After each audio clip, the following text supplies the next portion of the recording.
Instagram perfect is no longer just for fashion models. Whenever we turn to social media, we see spiritual healers with curated feeds talking about how they have their stuff together. At the same time, we see others go to cringy lengths to be emotionally vulnerable, not knowing that there is a fine line between authenticity and showcasing something that may be better off on reality TV. If that's not enough, we keep getting messaging that we need to heal ourselves, often by facing our darkest issues head on. In this episode of Spiritual AF Sundays, we're bringing on author, empathic mentor, and master trainer for EFT International, Jennifer Moore, to discuss how hustling and working on the biggest, messiest emotional issues may not be the best route to healing ourselves. We'll also discuss how social media encourages performative acts of vulnerability and how new healers face unique challenges when trying to understand their own limits. Finally, we'll talk about the need to focus on our own healing process, in addition to helping others, as well as introduce listeners to the emotional freedom technique, also known as EFT or tapping.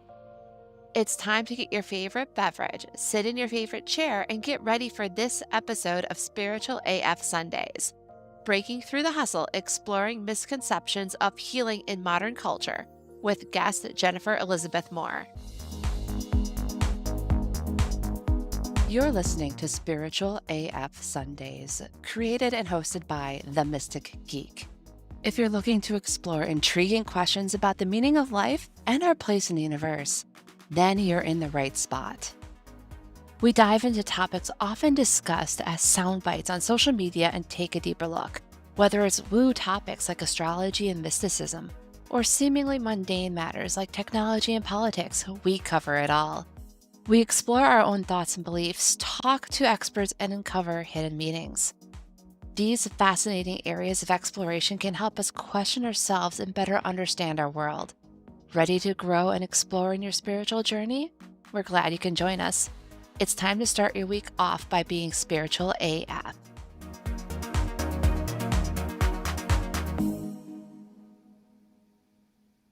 And welcome back, listeners. Today we have Jennifer Elizabeth Moore here to talk with us about healing. In other words, everything that we learned about healing is wrong. So, hi, Jennifer. How are you doing today? I'm doing really well, Jess. Or do you go by Jessica or Jess? Sorry, I just immediately thought Jessica's fine. Jessica. Yeah. Great. Okay. How about you on this one? Do you go by Jennifer, I Jen? go by all of the above. Everybody calls me Jen, but my pen name is Jennifer, and then my nephews call me Jenny. My brother and my sister and my nephews call me Jenny. So I go by many things. Yeah. All right. Yeah. Awesome. So my audience is curious. Tell us a little bit more about yourself. My name is Jennifer Elizabeth Moore, and I am an author. I'm the author of the award-winning and Amazon bestseller, Empathic Mastery, which is a 5-step system to go from emotional hot mess to thriving success.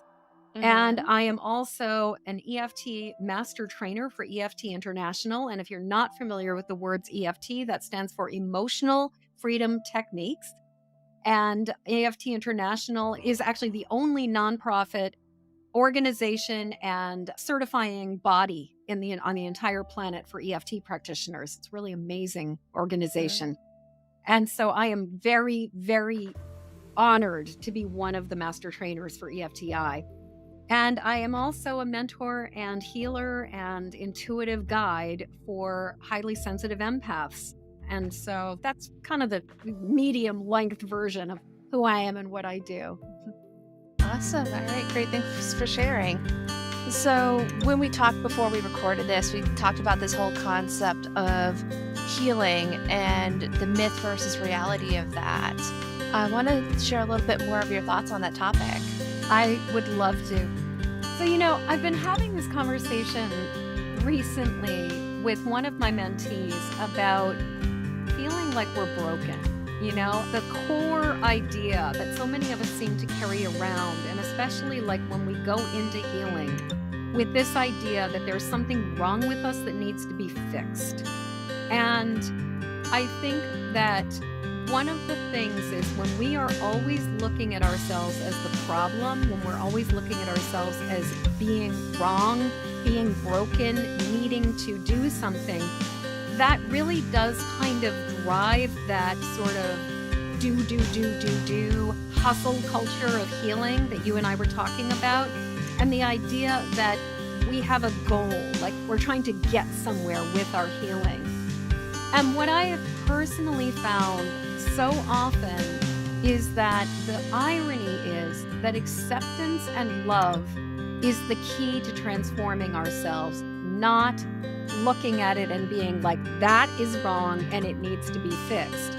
And so what I've noticed is that there's this almost irony that when we can accept ourselves exactly where we are, warts and all, and be present with compassion and kindness towards ourselves and other people about our pain, that miracles happen. Whereas when we scrutinize the pain and sort of try to dig it out by the root or go in deep, I think a lot of times what we end up doing is reinforcing the idea that we're not absolutely divine and perfect exactly as we are. So that's kind of my first sort of round of in this lightning round of conversation about healing. That's kind of my first sort of thought about it. So when you mentioned like someone trying to like dig it out at the root or cut out that pain and that issue as a process of healing, so our listeners have that point of reference so that they can go, oh my gosh, that's me. Or maybe not, hopefully not. What does that look like if someone is trying to like do that heavy work, but it's not really helping them in the process? So I'll talk about my own experience because, I am white hair to prove it. I've been on the healing journey and on a healing path at this point for like 4 decades. And I started training back as a breath worker in the early 90s. And at that point in time, the idea was you had to go big or go home. It's like if it wasn't dramatic, if you didn't have some major epiphany, it's somehow you weren't doing it the right way. And so it wasn't uncommon for me to go and spend 2 to 3 or 4 days at these healing retreats, lying in a room with like big amplifiers and speakers, just boom, boom, boom, boom, boom, going, and just doing this like deep, intense breath work with like periods of just like screaming. And I would come away from it feeling like a baby duck, or a baby chick that had just hatched, like feeling very exhausted from the effort, but also sort of like, I've done this amazing work, and also hoarse. Like I wouldn't be able to talk. But the thing about it was that it was this quality of, I have to go after the deepest, darkest, gnarliest, worst thing.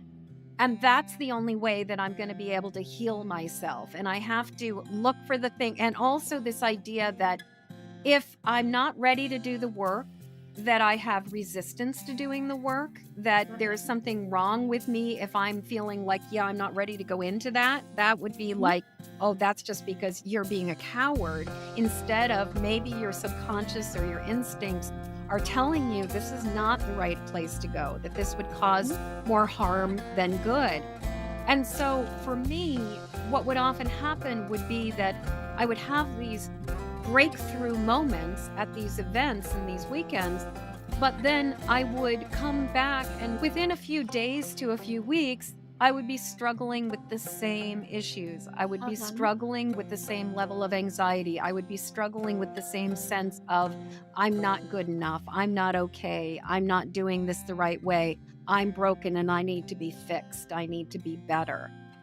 One of the ideas that a lot of us used to have was that we would always go for what's called the first or worst, like looking for the first event that really like, the traumatizing seminal event that started the whole mess, or the worst thing. And like having that courage to just be like, just suck it up, buttercup, and go there and do the dark, deep thing, like go into the gnarliest stuff. And what I have found is that a lot of times, if we are not really ready to do that work, and also if we have not done work to calm and settle and soothe our nervous system, what happens when we go into that stuff prematurely and as the first thing, Mhm. we have a tendency to stir up the muck at the bottom of the pool and overstimulate an already dysregulated nervous system.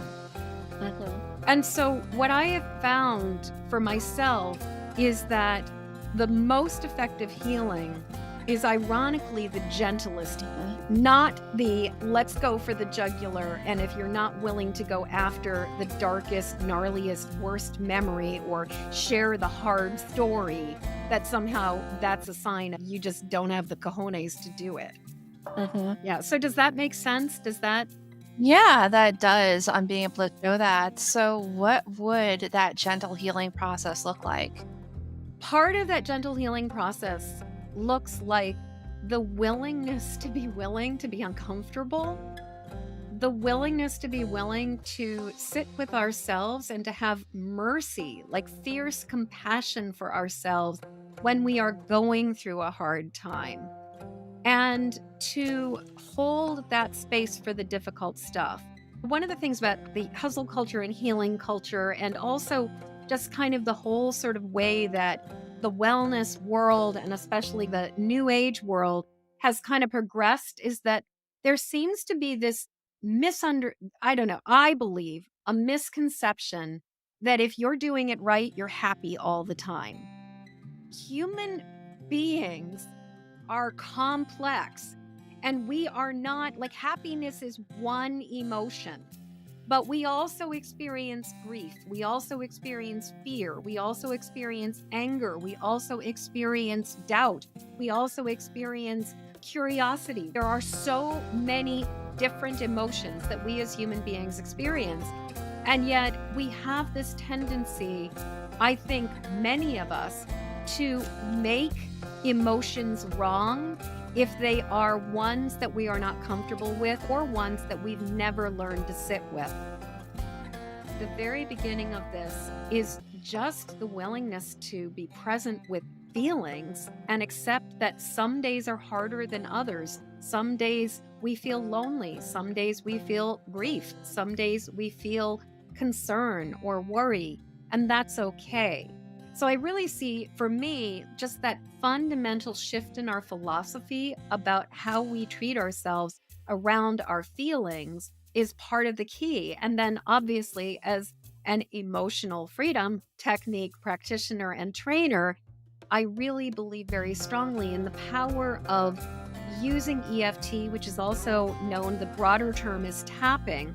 But EFT, specifically through EFT International, uses very, very gentle techniques that are really about being able to sit with ourselves and sit with other people in the depth of whatever, or in the presence, let's not say depth, but in the presence of whatever is going on for us, and to be able to sit with those feelings and let it be okay. The irony in my experience is that when we accept things, they shift. When we reject things or resist things or try to make them wrong, they have this horrible tendency to just get worse and worse and worse. Like they double down. It's almost like, when you were a little kid, every one of us at some point got stung by a mosquito. And there's the thing where it's like your mom is like, don't scratch it, don't scratch it. You're going to make it worse if you scratch it. And of course, you're a kid, you scratch it. And what happens? It provokes the histamine reaction. It causes the system to just go like cuckoo nuts. And suddenly, what had been maybe a tiny little red welt is suddenly this big bump on your arm or your leg or wherever. And it's like all you can think about is how uncomfortable you are because you've got this mosquito bite that's not going away. And yet, ironically, then maybe something happens, your cousin comes over and you're like, hey, let's go ride bikes. Let's go do this other thing. And you forget about the mosquito bite. And all of a sudden, it's like you just let it go. There's a sort of acceptance that it just is what it is. And suddenly, it's like somebody's like, hey, how's that mosquito bite? And you're kind of like, mosquito bite? What mosquito bite? There's that quality of when we direct our attention towards the problem in this way that's about, this is wrong and I want it to be better, So often we exacerbate it, whereas when we're like, yep, it is what it is uncomfortable, this is happening, there's this way that it has more of an opportunity to shift. Got it. Yeah. And yeah, as soon as you were mentioning the whole issue of once you accept your situation, it's a lot better. I've seen that in more contemporary spiritual writers. Thank goodness. That it's like they bring up the whole, it's like when you resist things, you're actually making it worse on yourself. So that's an important tidbit of wisdom on there. Now, you mentioned the whole hustle culture, healing culture, and the intersection of like new age spirituality and how there's like this almost implied pressure to be happy all the time. Yes. Do you feel that the way that a lot of new age people or spiritual people show up online might be contributing to that? Especially if we're marketing ourselves, we end up curating the positive that's going on in our life. And then, much like body image issues coming up with models, now you have spiritual people who are like, okay, all I see are happy people. Something is wrong with me. There's a couple things that are coming to my mind. One is Glennon Doyle, who I really admire because she is not afraid to be a hot mess. And I really love her for her honesty and her sincerity. And she has a remarkable podcast called We Can Do Hard Things. And Glennon recently has come out about her recent diagnosis with anorexia. And she's talking about what she's dealing with this mental health diagnosis. And she's been talking about this idea of how so many people wait for the ta-da, that they wait for that opportunity to be able to talk about being on the other side of the mess. Like, I was this train wreck, but now because of this 5-step system or because of this modality that I learned from shamans on the top of Mount Everest, that I now am perfect and I can teach you how to be perfect too. We as a culture have a tendency to hold off on sharing our mess and hold off on talking about the messy middle and the intensity. I also have noticed, though, that because I've been in the healing world for over 4 decades, I've been around the scene, I've watched it go from a place where the focus was much more on modality, was much more on technique, was much more on mastery, to a period where about maybe 10, 15 years ago, all of a sudden, it became about marketing. I was actually taught when I was working with a couple different people, but especially one business coach, her niche was working with transformational entrepreneurs and healers. What she said was, people do not care about your credentials. People do not care about what your experience or your skill set is or your level of experience or skill. All people want to know is that you get what they're going through and that you understand what they need and that you can speak to their pain and you can offer them light at the end of the tunnel that suggests that you have a solution for them. What I was taught was, in terms of marketing, you don't talk about your skills. You don't talk about the modality. You don't talk about your accredited, certified, degreed, and know what the ever-loving F they are doing versus people who are slick marketers. You know, as you're speaking, you were talking about the challenge of this curated happiness that we're seeing everywhere. I also think that part of it is all of the things that people are being told they shouldn't be including. So that it is this idea of, like, look at her, she's got it totally together. I will say, though, that there's also that other weird quality of performative vulnerability where you get the people who are like doing their like crying on the reel in the middle of their, you know, and like boundarylessness of like, you, like, I'm just like, oh, no, you didn't. Like, did you just really say that? And so there's also this kind of weird manipulation of sharing your mess, but sharing it as a marketing strategy. As Ram Dass says, we're all just walking each other home. And there's another part of it is like this idea of gurus, this idea of hierarchy, this idea of this person is somehow more evolved, more advanced, more, you know, further along than I am. They have something I don't have, and I'm going to give my money, I'm going to give my power, I'm going to give my energy over to this person because they are telling me that they have figured it out. We could go off on a whole tangent about these people who are all into the whole like, well, you're just so 3D, but I'm really 5D. These people who like have this idea that like somehow, even though they're in a human body. I'm like, "Oh my gosh." It's like, okay, 3D versus 5D, what is this? But that's its own episode. We're not gonna go into delve Okay, into yeah, let's not go into that. Yeah, 3D versus 5D, but like, OMG. It's like, last time I looked, you still needed to sleep. Last time I looked, you still needed to eat. Last time I looked, you still needed to take a bath and you still needed to poop. Like, Yeah. come on, people. You know, let's drop the pretension. Yeah. Yeah. That hits home a lot on it. The performative vulnerability across the board. And it's not just spiritual people who are marketers. It's something I've noticed a lot in internet culture in general. And I was guilty of it too, of overly emoting to a large audience. I have since pulled way back on that because I realized that a lot of that was drawn from my need for affirmation and having to be like, oh, no, it's like, okay, give this to my small circle of friends to actually bounce ideas off of. And other than that, I don't need to show that off in order to get sympathy. We're seeing a lot of that, of people thinking that in order to feel like their pain is valid, they have to cry on TikTok. Looking at their responses to that, you have people who are being sympathetic, and then you have others who are looking at that and going, that's not healthy and that's not normal. Not to put the marker on what is or isn't healthy. It's a maladaptive coping mechanism. It's not going to get them closer to where they may even want to be. So there's that issue. And then when we're talking about like the gurus and mastery, my mind immediately went to, not to knock on Reiki practitioners. A lot of them are great, amazing people, but this whole Reiki degree in a weekend or Reiki 0 to master in a weekend. And you have people out there who, and I know some people are going to be offended, but whatever, who are hot messes Yes. in life. Yes. And they have all these issues that are going on.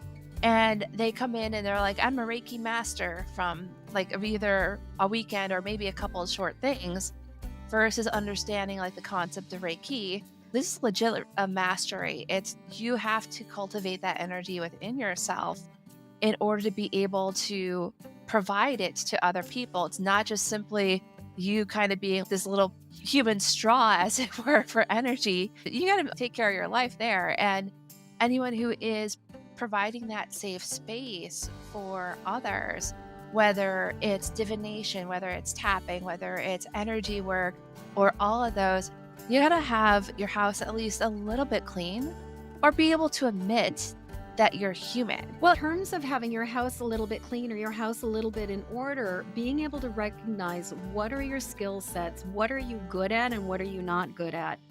I am actually a Reiki master. I've been a Reiki practitioner and a Reiki master since the 90s. So I've been on this path for a long time. And what I will say is that even though you can do a Reiki training in a weekend, you are not fully integrated with the energy of being a master for a couple years.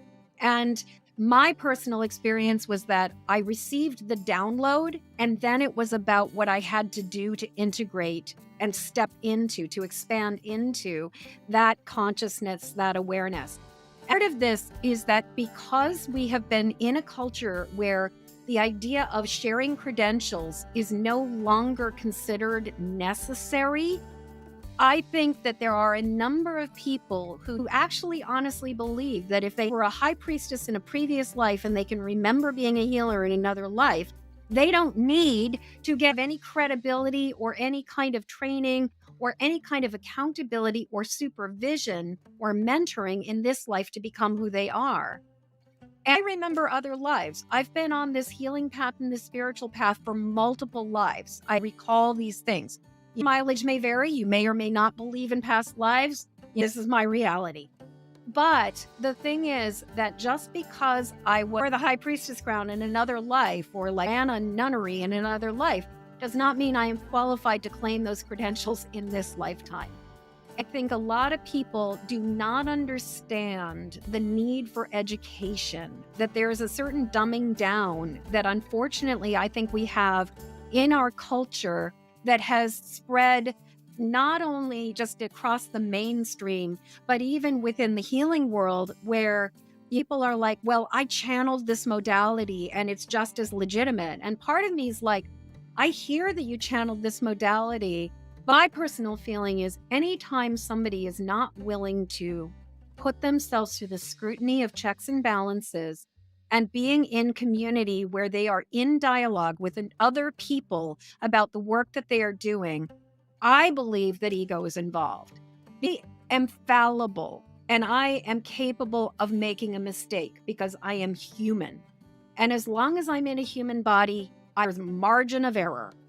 And so as a result, I believe very strongly that no matter how far down the road I go, I mean, I am a master trainer for EFT International. I am a Reiki master.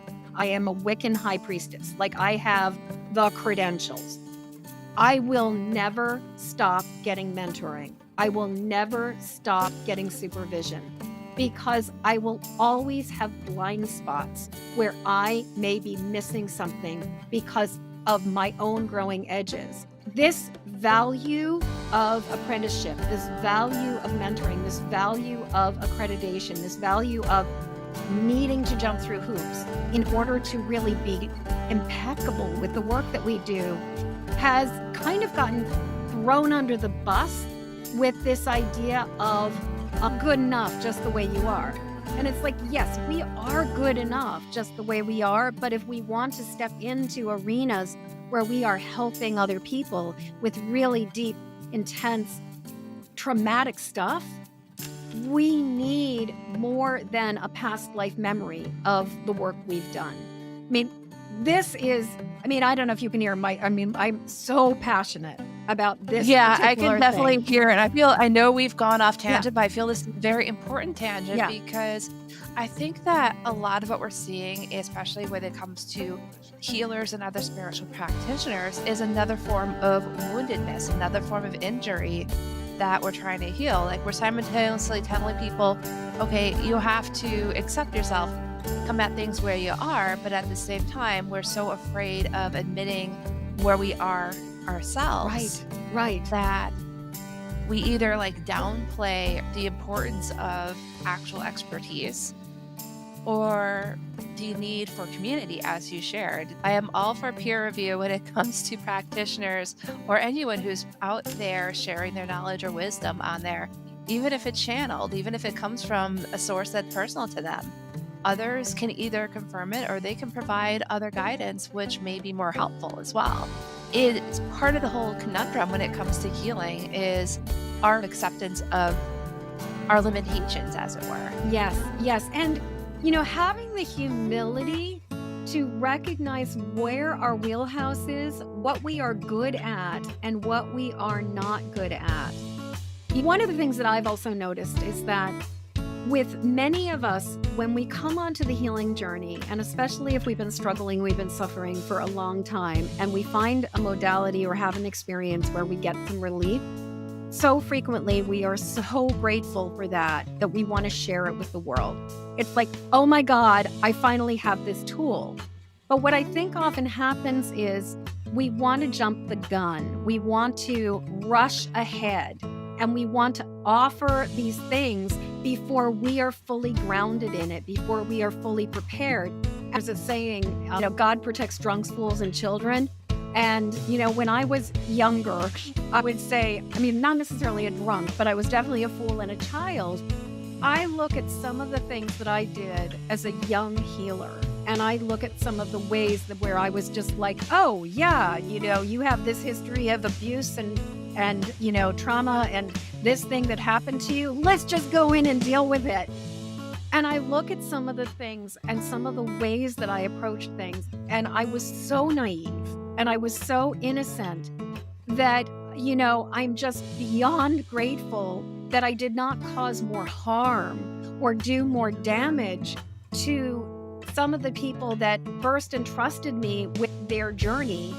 I did because I do think that a lot of times we don't know what we don't know. And baby healers especially bring so much exuberance and so much enthusiasm and so much excitement. But what they often do is they bite off more than they can chew. They're also very afraid to to say, this is not my wheelhouse. This is not my skill set. This is not what I am good at. So, like, for example, I do not work with veterans.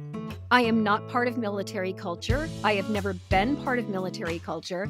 I am, an airy fairy, tree hugging, peacenik. And while I have mad respect for our military, like I've known many people in the military, I have a lot of respect for them. I also really understand that I don't understand their culture. I'm not part of their culture.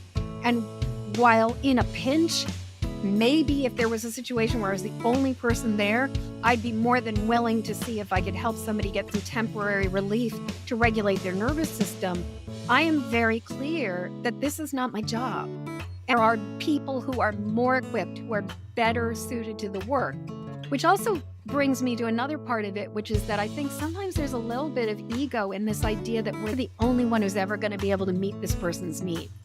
And, you were talking about that idea of validation, that we go to other people for validation, that there's a certain kind of need for being recognized, being affirmed, being validated.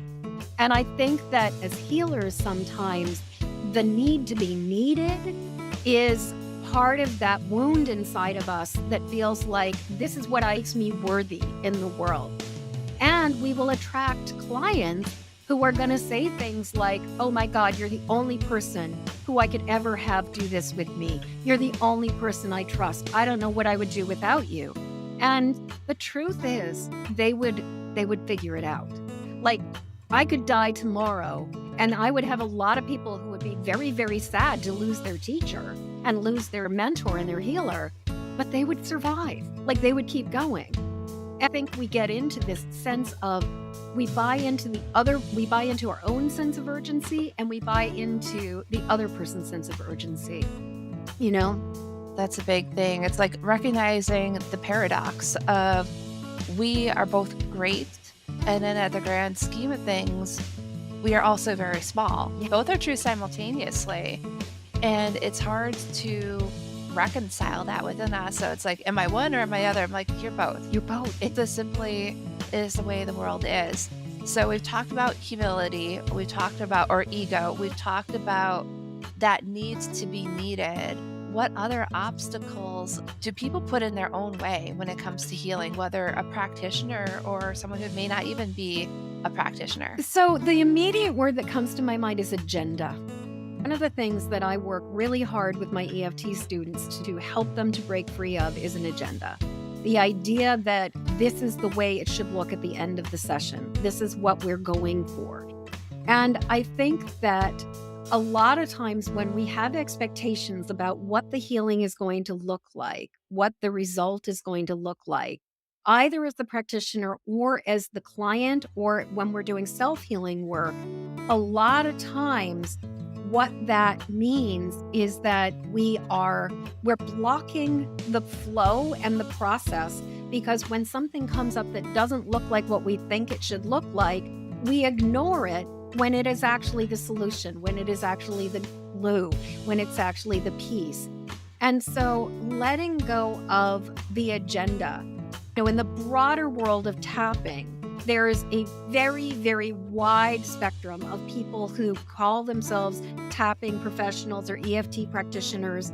There's a very, very, very broad range of training, You can take a course on Udemy and call yourself an EFT practitioner. Whereas I run a level 1 and 2 training that takes 11 weeks of doing that. And that's the very beginning. It's the tip of the iceberg. And then there's a rigorous process of doing clinical sessions and writing case studies and taking tests and getting supervision before then you can become certified and accredited. In the world, say, I'm speaking to my modality because this is one I know really well. What I've noticed is you'll have people where instead of somebody is feeling sad, somebody is feeling lonely, somebody is having or is going through a really difficult time, even though I feel so lonely and there's this depth, it feels like this bottomless pit in my gut. They are like, even though I feel so lonely, I am truly lovable and wonderful. I am truly lovable and wonderful. What I've noticed is that there's a lot of like wanting to jump to the solution or the way we want to feel, but often not even the person who's feeling it. It's like the practitioner who is rushing into rescue and offering their idea of what the solution looks like.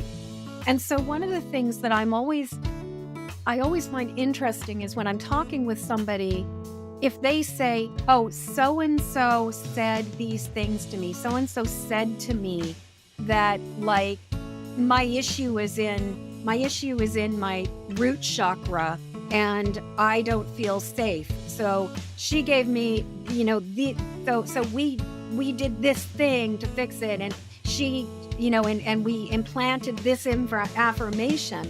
And while these things can work, when it is not coming from within our own inner wisdom, it doesn't usually take purchase in the same way that it will actually integrate if we are the ones who are coming to it.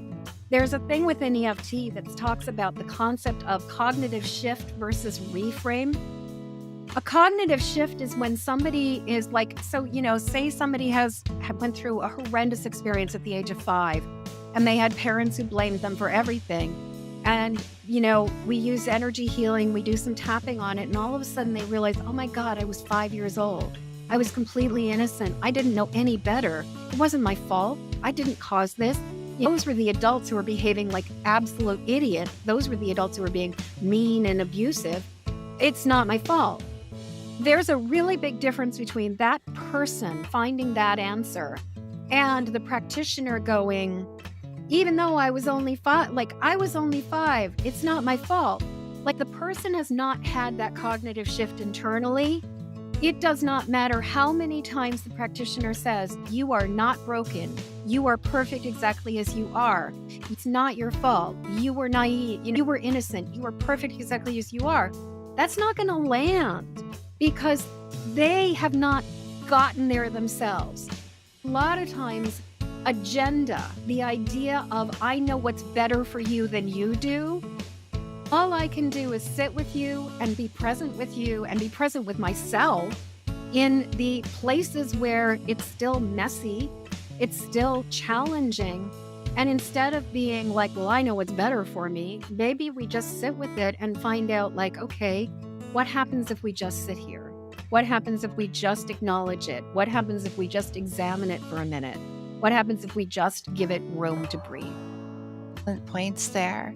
Is there anything else that we can do to help in that process? There's 2 things I want to hold up. One thing is I have been really, really getting into gravity lately. And I know that may sound like a really weird thing to say, but I've been really tuning into my awareness of my body's connection to gravity.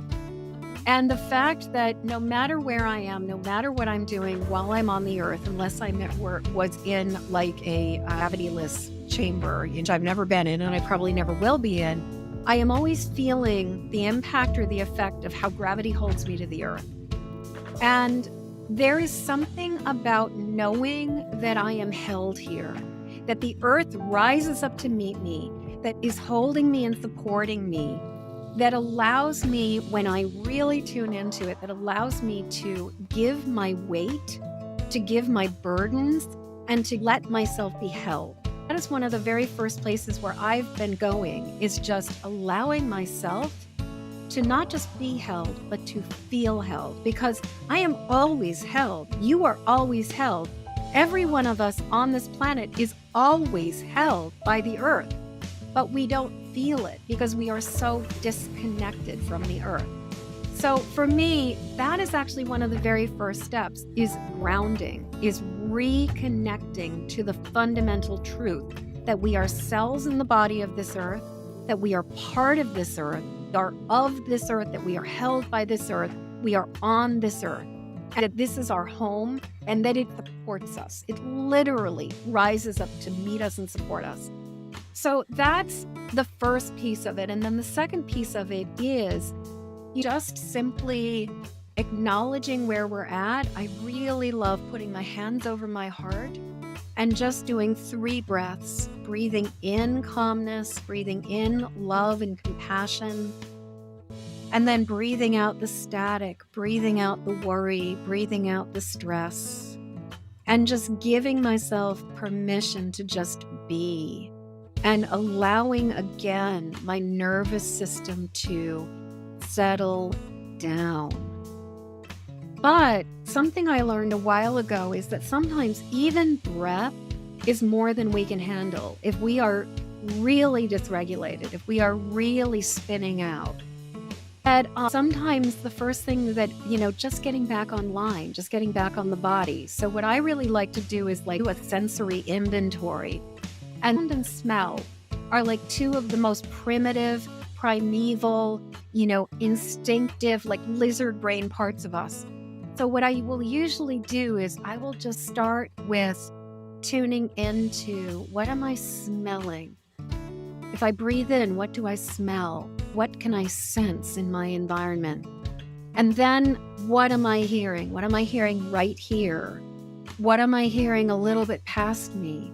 What am I hearing beyond me? What am I hearing in my neighborhood? What am I hearing way off in the distance? What am I seeing? Like, what colors are around me? What am I seeing to either side of me? What am I seeing below me, above me, behind me? What am I noticing? What am I feeling? What am I feeling beneath me? What is the temperature in the room? What is the sensation of air against my skin? What am I feeling in my own body? Do I feel a sense of heaviness or leaden weight in my stomach? What am I feeling? And what am I tasting? And interestingly, taste, a sip of water, can be an incredibly powerful way to get ourselves back online and back into our bodies. So just like grabbing a glass of water, or in my case, a big thing of decaf, and just taking a sip, but instead of just like doing it unconsciously the way we usually do, like being like, I'm going to pay attention to the experience of this drink. I'm going to pay attention to what it's like for it to go into my mouth. I'm going to pay attention to what it's like for it to go down my throat. I'm going to follow it as far into my body as I can notice it. That is alone a spectacular exercise at bringing us back. In my years of healing and in my travels, what I think we need more than anything else is the calming of our nervous systems and the re-regulating of dysregulated nervous systems. And especially in the last 3 years with the pandemic, people have been spinning out. We've been through an oxymoron. We've been experiencing chronic trauma. Chronic and trauma should not be lumped together. And yet we're coming up on 3 years of life-threatening illness and cognitive dissonance and great division between people in the country. That's affecting a lot of us. And so more and more people are dysregulated. More and more people are more overwhelmed than they've ever been before. More and more people are coming up with or recognizing that they have ADHD. How many women are you seeing online where they're like, oh my God, I have ADHD? While some of it is misdiagnosis or non-diagnosis, like never getting a diagnosis beforehand, I also think in many cases it's that we as a species have run out of spoons. We've run out of bandwidth, and the first thing to go is clarity and focus. One of the most important things any of us can do is find ways to regulate our nervous system, which leads me to EFT as a tool which is spectacularly good at regulating the nervous system. I'll give you the Cliff Notes version of this. Basically, EFT is one of the simplest ways to describe it is that it is a form of mental and emotional acupuncture without the needles. And what we do is we use our hands, or sometimes even just let somebody else tap on their body for us, or tap on a photograph of ourselves, or I have a stuffed bear called Tappy Bear that you can tap on the bear, or like that you even imagine that you're tapping on the points in yourself. But normally you're going to be tapping on parts of your body or applying light pressure. And so it's like tapping on the side, on the side of the hand, sometimes on finger points, sometimes on the top of the hand, and then top of the head, and then places on your face, right at the eyebrows, the side of the eyes, on the temples, under the eyes, under the nose, under the lip, collarbone, under the arm. There are some other points, but those are the main points, and then back of the top of the head. And as we sort of gently either apply pressure or gently tap, what we do is we use very simple words, not a lot of words. We don't have to overcomplicate it. As a matter of fact, when you overcomplicate it and you try to tap with the laundry list, a lot of times that actually, you might feel a little bit better temporarily, but a lot of times what that does is it stirs up the pool, but it doesn't fully clean it. And so if people are like, oh, I've tried tapping, it didn't work. If you are doing the kind of what's called tap and rant, where you're just going, like airing everything, like pulling all the clowns out of the car. The problem with that is that it has a tendency to stir more up than it settles down. The way EFT works is that there's 3 parts to it. First, we acknowledge what's going on and we evaluate and rate on a scale of 0 to 10. How intense is it? With 0 being nothing and 10 being the worst it could ever be. Then from that, we do what's called a setup statement, which is usually the classic version is, even though I have this issue, and we get as very specific as possible, even though I have this shooting pain in the back of the left side of the back of my head, that, this sharp shooting red pain in the back, the back of my left side of my head, which you guys, I do not have that. I'm just using it as an example. And then we use what's called the balance statement. I love and accept myself, or it is what it is, or I'm open to the possibility that this can shift. So that's called the setup. And then what we do, what's called going through a round of tapping, where we move through the points and we use what we do is just called the reminder phrase. So we just say, like, this shooting pain in the back of my head, this shooting pain in the back of my head. And amazingly, by just moving through these acupuncture points, which allows us to loosen the energy in our body and release places where stuff has gotten congested, we can reprogram our nervous system. So it also will reset the part of our brain called the amygdala that is in charge of our fight or flight mechanism, and it settles it back down. So tapping will allow us to re-regulate or regulate in some cases. If you were born into a very high-strung, high-drama, intense family system, it may be that you've never had a regulated nervous system. I personally did not experience what it was like to be completely calm until I was in my mid-50s. I had grown up in a very anxious household. I had grown up with a mother who was very high-strung and very anxious. I experienced her anxiety in utero, and I had been experiencing and feeling anxiety and had been basically in a state of hypervigilant red alert my entire life.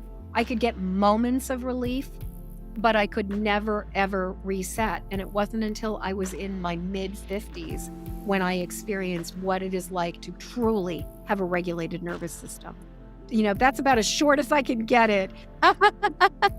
Wow. Well, the shorter version is get the books. So, Empathic Mastery, a 5-step system to go from emotional hot mess to thriving success. Chapter 5 is release, and it goes into depth about how to tap.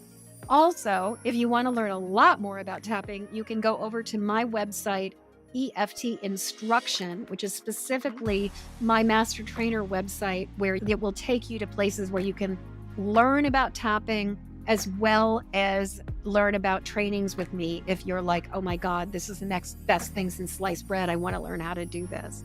Yeah. Okay. Yeah. Anything else that you want to share with us since we're wrapping up?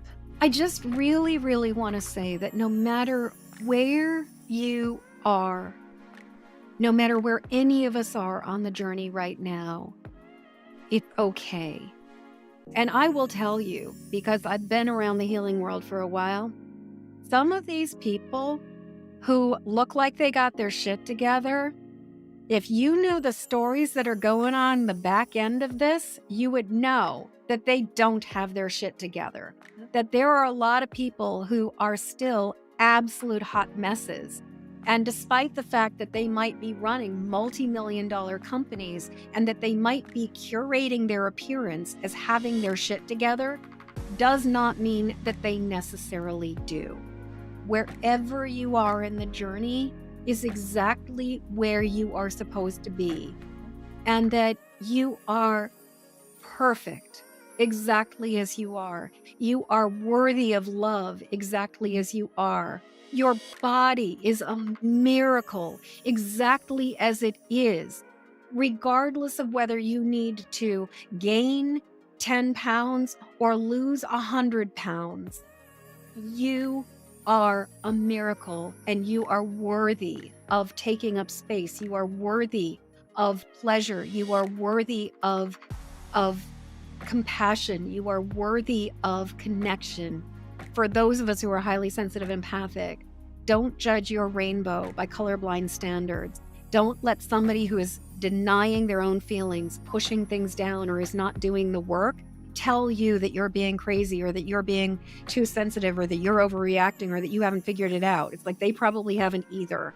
If somebody doesn't have compassion, if somebody can't meet you where you are and love you for your pain, that's their problem. Yeah, that's their problem. That's their problem. It's like anybody who implies that there is something wrong with you if you are in pain, I would say there's something wrong with them for implying anybody else is wrong instead of meeting somebody with compassion. Yeah. Yeah. Yeah. Thank you so much for sharing that. And that's a lot of nuggets of lot of wisdom right nuggets. Yes. there. Yeah. Yes. So you already mentioned one of your Yeah. websites. How else could others connect with you online? So the easiest way to reach me is empathicmastery.com. My handle is consistently on all social channels at Empathic Mastery. So you can find me at Empathic Mastery on Instagram, Facebook. I kind of do TikTok, but not really. Like the idea of like doing silly dances and pointing at shit is just like not my idea of fun. Um, or do performative crying. I'm a Capricorn with Virgo rising. I don't do performative crying. Empathicmasterybook.com will lead you to all the books that I'm part of or that I've written. If you want to listen to my podcast, that's empathicmasteryshow.com. And if you want to learn more about how to really work the 5 steps within a community, within a group, that is empathicmasteryacademy.com. Nice. So just thank you, Jessica. It's funny. I have a friend named Jess. I know. I have an dear old friend who's actually my Reiki master, whose name is Jess. And so it's like, I'm so used to calling her Jess. So Jessica, thank you so much for having me here tonight. This is my passion project. This is one of the hills I will die on. Talking especially about the value of credentials is a soapbox I will get on and I will shout from the rooftops about. So I just really appreciate the opportunity to have this conversation about healing because I think it's such an important conversation. Thank you for being willing to be a guest and for willing to be on the soapbox for our listeners here. You are so welcome. It has just been such a delight. Thank you, thank you, thank you for having me. Yeah. That was an amazing discussion. I love talking with Jennifer Elizabeth Moore. I'm actually going to be on her podcast in a little bit, and I'm also hoping to bring her back on because I think there's a lot that she and I can talk about, and I can tell you we lost track of time during our discussion. Anyways, let's switch gears and talk about what is coming up over the next few weeks.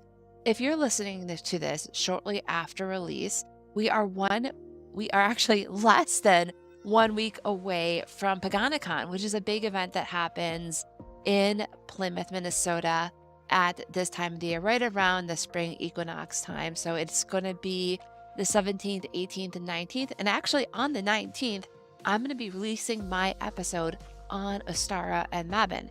So looking at the wheel of the year and that equinox point, what that means and how you can honor it regardless of where you live in the world, regardless of what type of climate you may have. And then on March 26th, we're going to bring on Roxanne Chaput to talk about the universal laws. So a couple episodes ago, I talked about the law of attraction and the book The Secret. We're going to delve a bit deeper on the universal laws in general during that episode. So looking forward to talking with you soon. And with that, have a spiritual AF week.